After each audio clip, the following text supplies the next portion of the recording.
नमस्कार, मैं हूं वीर सिंह। आप देख रहे हैं समाचार इंडिया लाइव। खबर आजमगढ़ से है। बाढ़ग्रस्त और कटान क्षेत्र का सरदार सेना के राष्ट्रीय अध्यक्ष ने किया दौरा। मांगे पूरी नहीं हुई तो एक सप्ताह के अंदर रोड पर उतरेगी सरदार सेना।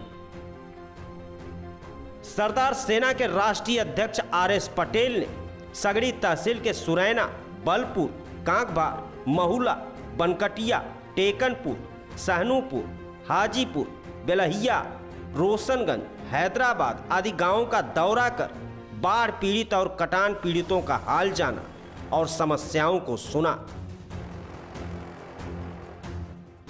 महुआ गढ़वल बांध स्थित रिंगबांध टेकनपुर गांव के पास कट गया था।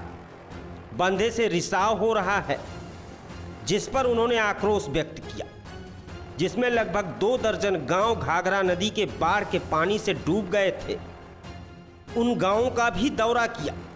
जगह जगह उन्होंने लोगों से मुलाकात की। उन्होंने बाढ़ पीड़ितों की समस्याओं को सुना और सरकार से मदद दिलाने का आश्वासन भी दिया। इस दौरान उन्होंने कहा कि बाढ़ पीड़ितों को उनके फसल का नुकसान, मकान गिरने का नुकसान, पशुओं का नुकसान मुआवजा सरकार को देना चाहिए। यह हमारी मांग है। अगर सरकार एक सप्ताह के अंदर बाढ़ क्षेत्र घोषित नहीं करती है तो हमारे संगठन के लोग सड़क पर उतरकर धरना देंगे और रोड को जाम कर देंगे। इन समस्याओं की विज्ञप्ति हम तहसील प्रशासन, जिला प्रशासन और उत्तर प्रदेश शासन को देंगे। उन्होंने कहा कि बाढ़ की महामारी के बाद कोरोना की महामारी, इसके बाद डेंगू, ज्वार, बुखार से लोग परेशान हैं। लोगों की फसल डूबकर बर्बाद हो गई है, उसका मुआवजा मिलना चाहिए। इसके अलावा उन्होंने और भी क्या कुछ कहा, आप भी सुनिए। इस ऐसी आपदा की व्यवस्था में भी यदि भेदभाव होगा तो यह दुखद है।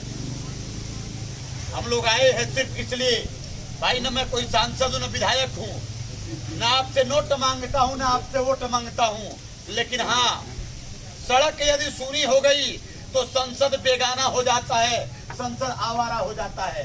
इसमें कोई दो राय नहीं है। इसलिए हम लोग सड़क पे हैं कि संसद आवारा और विधानसभा दीवाना न हो जाए, बेगाना न हो जाए।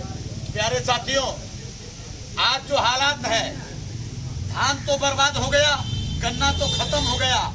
अब शायद अगला फसल भी आपका इतनी पानी है कि गेहूं भी हो नहीं पाएगा। गेहूं जो बर्बाद हुआ तो वो हुआ, अभी न तो धान होना है न तो गेहूं भी आप हो पाइएगा। यानी लगभग 1 साल का पूरा समय आपका बर्बाद हो गया। घर बर्बाद हो गया, पशु बर्बाद हुए। अब आफत विपत क्या आने वाली है वो समझिए। अब डेंगू जैसी महामारी होगी। जब जल जमाव होगा तो डेंगू और महामारी, अभी तो कोरोना महामारी से आप लड़ ही रहे थे, तब तक प्राकृतिक महामारी, फिर डेंगू आएगा। इससे बचने के लिए हमें आपको काम करना पड़ेगा। आज देखने के बाद हम लोगों ने तय किया है कि आपदा प्रबंधन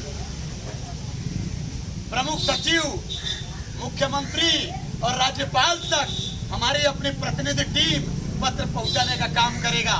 मैंने लखनऊ में बात किया, वो लोग कल ही संभवतः पत्र पहुंचा देंगे और बैठ के बात करेंगे। सब कुछ मांग है यह कि हमारे फसल जो बर्बाद हुए हैं वो पूरा का पूरा 1-1 रुपया पाई जोड़ के हमारे लोगों को दिया जाए। यहाँ तक कि अगला फसल नहीं होने योग्य है तो उसका भी आगामी जोड़ के आपको देना होगा। बाढ़ क्षेत्र घोषित करना होगा, क्योंकि बाढ़ क्षेत्र बिना घोषित किए आपको कोई भी राहत मिलने वाला नहीं है। दूसरा, जो जिनके घर बर्बाद हुए हैं, घर ढह गए हैं, उनके लिए पूरी की पूरी फंड मुहैया कराया जाए। तीसरा, स्वास्थ्य विभाग को एक्टिव किया जाए। और चौथा, जो बांध बन रहे हैं, जहाँ टूटे हैं या जो बनने हैं, ये बाहरी ठेकेदार आके काम नहीं करना चाहिए। ये ठेकेदार हमारा लोकल होना चाहिए, क्योंकि हम उसके प्रति वोकल हो सके। जब लोकल होगा, काम गड़बड़ करेगा तो उसका ढेकरू पकड़ लेने का काम आप लोग करिएगा और पकड़ के काम करवा लीजिएगा। है या नहीं है? तो ये काम करना होगा। 7 दिन का हम आज के बाद 7 दिन का सरकार को मौका देंगे। 7 दिन के अंदर यदि उन्होंने नहीं माना तो मैं दावे के साथ कहता हूँ आप लोगों का प्यार सहयोग चाहिए और बनारस से हम लोग आएंगे, तमाम जनपदों के लोगों को बुलाएंगे और यही धरना तब तक चलेगा जब तक मांग नहीं मानी जाएगी। हाईवे जाम किया जाएगा, यानी सड़क पर आंदोलन लड़ना होगा और अपने लोगों को न्याय दिलाना होगा। मैं आज धन्यवाद देता हूँ आदरणीय नारद भैया का, मैं धन्यवाद देता हूँ परमा जी का, शिवसागर भैया का, विद्यासागर जी का, आदरणीय जिलाध्यक्ष जी का, आदरणीय तमाम साथी लोग, संतोष जी, आप तमाम जितने भी साथी हैं सबका नाम लेने में निश्चित समय जाना होगा। आप सबका आभार व्यक्त करते हुए मैं इस दर्द को समेटते हुए यहाँ से आज जाने का जब काम करूंगा तो कल ही आपका पत्र मुख्यमंत्री तक, राज्यपाल तक पहुँचाने का काम करूंगा और 7 दिन में नहीं सुना गया तो आर पार लड़ करके न्याय दिलाने का काम करूंगा, यह भरोसा दिलाता हूँ।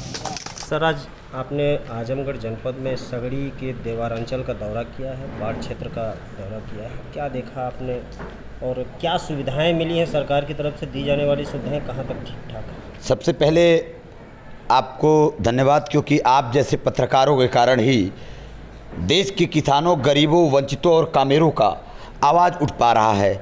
देखिए, इस देश में 2 धाराएं हैं, एक गोदी मीडिया है, एक वास्तविक मीडिया है। वास्तविक मीडिया आप जैसे फ्रंटल लोग काम कर रहे हैं जिसके कारण हम जैसे लोगों की आवाज़ उठ पाती है, तो सबसे पहले आपको धन्यवाद। दूसरा, आपका सवाल है कि आज हम आजमगढ़ के दौरा पे रहे, तो सबसे पहले क्लियर कर दें कि हम अपने कामेरों, किसानों के बीच में आए। 15-20 दिनों से लगातार आने का प्रोग्राम रहा, लेकिन लगातार देश के कोने कोने में लगातार दौरा रहा है, जगह जगह परेशानियां थी। हम देर आए हैं, हमने देखा कि इस विधानसभा के तकरीबन सैकड़ों गांव प्रभावित हैं। सैकड़ों गांव इस तरह प्रभावित हैं, इस तरह बुरी तरह प्रभावित हैं जिसमें गांव की गांव बर्बाद हो गए, फसल बर्बाद हो गया है, पूरी धान लबेलब बर्बाद हो गया। धान तो छोड़िए साहब, गन्ना जो 10 फीट ऊंचा वो बर्बाद हो गया। इसका मतलब खेतों में पानी 10 फीट से ऊपर है। मैं गांव देख रहा हूं तो लोगों के मकान गिर गए, पशु बर्बाद हो गए हैं, पशु मर गए हैं। और हद तो तब हो जाती है, बाढ़ पीड़ित, कल एक व्यक्ति की मौत हो गई बाढ़ के कारण। दौरा किया मैंने आज सैकड़ों गांव का। मैं धन्यवाद देता हूं सरदार सेना यूनिट क्रांतिकारी साथियों का, प्रदेश सचिव नारद पटेल जी का, मंडल अध्यक्ष परमानंद जी का, तमाम साथी, जिलाध्यक्ष जी, विजय जी और तमाम साथी, आज जिन लोगों ने आज सैकड़ों गाड़ियों के साथ दौरा करवाया, मैंने पाया कि अंततः पूरी तरीके से हालात बहुत बुरी है। पूरी कारवा को बनाने के लिए हमारे साथ श्रीनिवास जी, सरदार सेना इकाई के बहुत मजबूत साथी है, उन्होंने प्लानिंग तैयार किया। दौड़ के देखा गया, आज करीब 45 किलोमीटर से ज़्यादा हम चले गाँव में, और चलने के बाद हमने देखा कि गांव बर्बाद है। पूछा गया सरकार की तरफ से कोई अनुदान, तो लोगों ने साफ साफ कहा कि खाने के नाम पर सड़ी हुई आलू मिली है जो सड़क पे फेंक दिया गया। सच तो यह है कि योगी सरकार किसानों के नाम पर, कामेरों के नाम पर पूरी तरह बर्बाद है, असफल है। लोगों की बहुत शिकायतें हैं, लोगों में बहुत रोष है, जिसको लेकर सरदार सेना के नेतृत्वकर्ता के कारण मैं आया हूं। और आज हजारों लोगों तक मुलाकात हुई। मैं आपको रियली बता रहा हूं, लोगों का कलेजा फट रहा है। और क्यों ना फटे, एक किसान जब फसल को अपने बच्चों की तरह सींचता है, जैसे बच्चे को सींचा जाता है वैसे फसल को सींचा जाता है, और आज फसल लहलहाती बर्बाद हो गई है। अगले सीजन का गेहूं भी लोग नहीं बो पाएंगे। किसानों का जिंदगी चौपट है। आज इस बात को लेके हमने देखा, लोगों के आत्मीयता को देखा, दिली दर्द है लोगों में। उस दर्द को आज हम महसूस किए। गांव के लोगों से हमने पूछा क्या चाहते हैं आप लोग, उन्होंने कहा साहब पहला हमारा मांग है, हमारी जो फसल बर्बाद हुई है उसका मुआवजा दिया जाए, हमारे क्षेत्र को बाढ़ घोषित किया जाए, हमारे पशुओं की जो बर्बादी हुई है, हमारे जो घर बर्बाद हुए हैं, हमें मुआवजा दिया जाए। लोगों ने कहा जो हमारे नुकसान है उसकी क्षतिपूर्ति किया जाए। लोगों ने कहा कि जो बाढ़ के कारण जल जमाव हुआ है, इसके बाद अब जो महामारी आने वाली है, कोरोना तो है ही, अब लोगों के बीच में, चूँकि मैं एक डॉक्टर हूँ इसलिए आपको क्लियर कर रहा हूँ, जल जमाव होगा तो डेंगू होगा, मलेरिया होगा, सड़न से तमाम सेप्टिक बीमारी होगी, उससे लोग आहत होंगे। अब सरकार ध्यान नहीं दे रही है। आज लोगों ने यह तैयार किया है प्लान कि इन तमाम मांगों को लेकर, और एक सबसे बड़ी मांग है कि 40-45 किलोमीटर पक्की बंधा, गांव के एकदम उत्तर साइड में घाघरा नदी के किनारे एकदम 40-45 किलोमीटर पक्की बंधा बनाया जाए।